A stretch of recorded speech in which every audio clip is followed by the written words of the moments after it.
नमस्कार, स्वागत आहे आपले वी स्टोरी इनसाइट्स या आपल्या आठवणीच्या चॅनलवरती. आपण पाहणार आहोत श्यामची आई मधील रात्र दुसरी भाग तिसरा, अक्काचे लग्न. आश्रमातील सायंकाळची जेवणी झाली. सायंकाळच्या जेवणानंतर प्रार्थनेच्या वेळेपर्यंत फिरावयाला वगैरे आश्रमातील मंडळी जात. आश्रम होता त्या गावी नदी होती. नदीचे नाव बहुळा. नदी तीरावर एक लहानसे महादेवाचे देऊळ होते.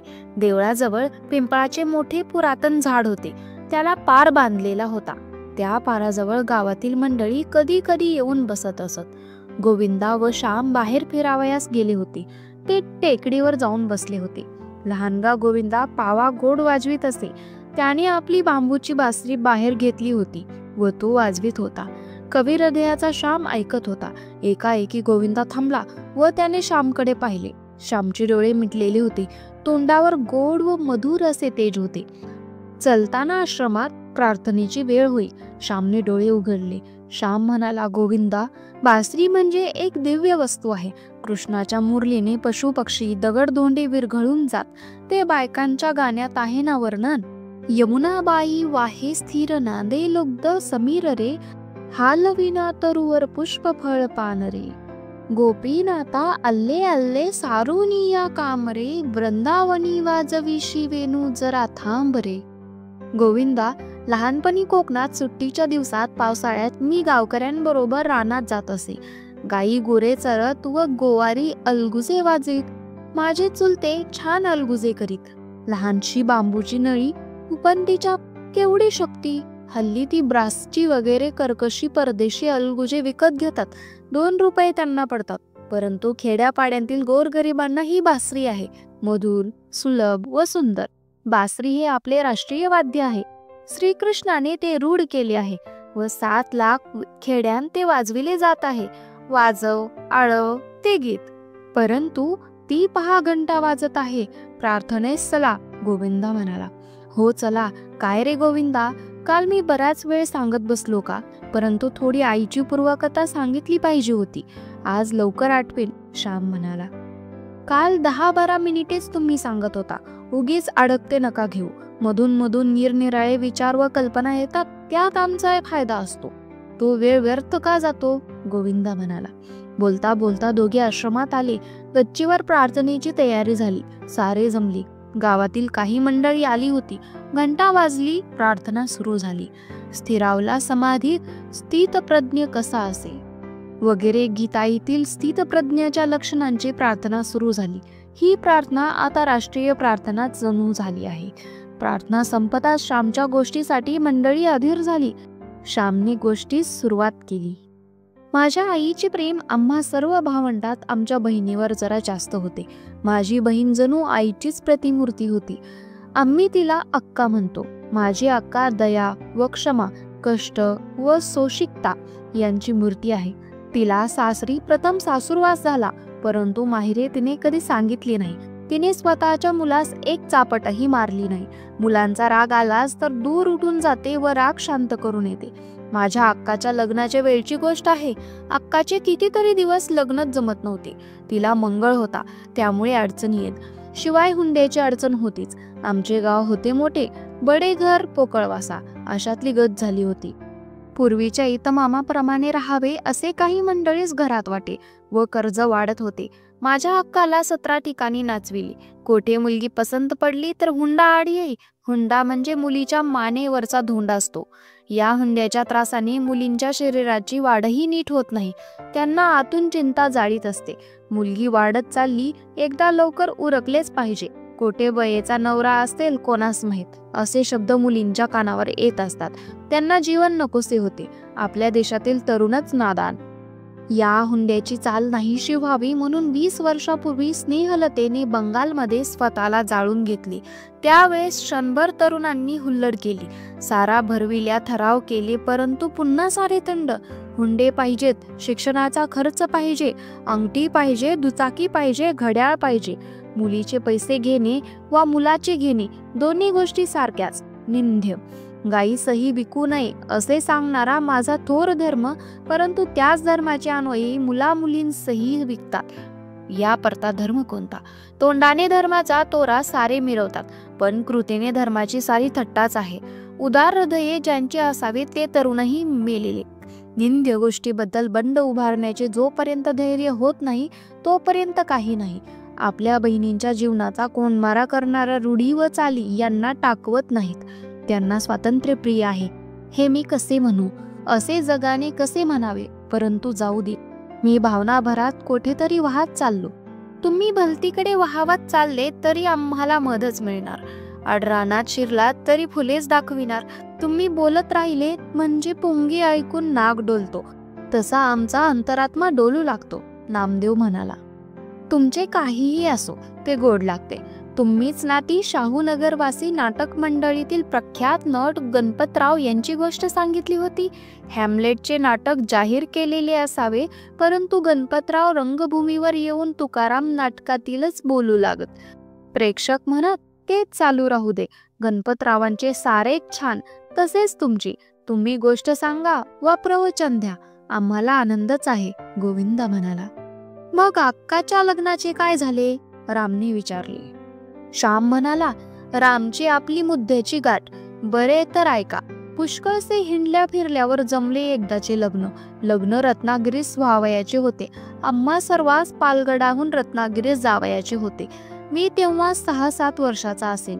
मला फारसे आठवत नाही, परंतु आईच तो प्रसंग सांगत असे. मला तो खवळलेला समुद्र, त्या बैलगाड्या, ते सारे आठवत आहे. गावातील व घरची 50-500 मंडळी निघाली. बरोबर गडी माणसे होती. बैलगाड्या हरणे बंदराला लागल्या. त्यावेळेस बोटीची फार वाईट स्थिती होती. हरणेला धक्का नव्हता. पडाव समुद्रात कमरेहून अधिक पाण्यात उभे असत. तांडेलाच्या खांद्यावर बसून त्या पडावात जाऊन बसावयाचे. नंतर ते पडाव बोटीजवळ जावयाचे. हरणे बंदर जरा त्रासाचे होते, तरी तेथील देखाचा फार सुंदर आहे. हरणेचे पूर्वीचे नाव सुवर्णदुर्ग. हरणेच्या किल्ल्याच्या ओव्या बायकांत रूढ आहेत. हरणेच्या किल्ल्यावरील तोफा मारेल्या दुहेरी. चंद्रकाडीला बाहेरी इंग्रजांनी. चंद्रसेन राजाला इंग्रजांनी बाहेर काढला असे ही ओवी सांगते. हरणेच्या समुद्र तीरावर नारळीची घनदाट वने आहेत. समोरचा उंचंबळणारा सागर पाहून ती माडाची झाडे आपल्या मानासारख्या नाचवीत असतात. समुद्राची गंभीर गर्जना 6-6 कोस ऐकू जाते.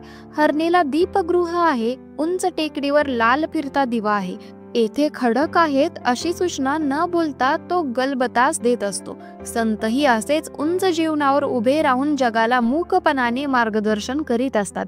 संत हे भवसागरातील दीपस्तंभच. संत कृपेचे हे दीप करीती साधका निष्पाप. अशा अभंगाचा चरण जमलेल्या गावातील मंडळीपैकी एकाने म्हटला. खेडेगावातील वारकरी वगैरेंच्या तोंडी कितीतरी अभंग, ओव्या वगैरे असतात. त्यांना जितके पाठांतर असते तेवढे आम्हा सुशिक्षितांना नसते. सुशिक्षितांस इंग्रजी कवी माहीत असतात. त्यांची वचनी त्यांना पाठ, परंतु ज्ञानोबा तुकाराम यांची त्यांना आठवण नसते.